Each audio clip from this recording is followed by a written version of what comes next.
काही महिला भगिनीचा प्रात्यक्षिक या ठिकाणी पाहत होतो आणि त्यांच्या चेहऱ्याकडे पाहत होतो. कधी काळी यांच्याकडून हे शक्य झालं असतं का? परंतु अत्यंत कॉन्फिडन्सने त्यांनी ते सर्व सादर केलं.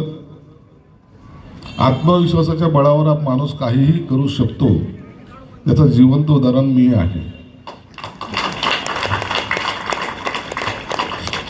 तुमच्या सर्वांच्या सहकार्याने 15 वर्ष मी आमदार होतो. 16वं वर्ष मला लागणार होतं, म्हणून 16वं वर्ष धोक्याचं तुम्हाला माहिती आहे. तरी तुमच्या सहकार्याने पुन्हा 16व्या वर्षात मी पदार्पण केलं. आता मला चिंता नाही.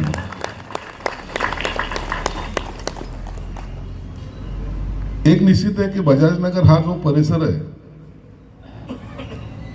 सर्व आपण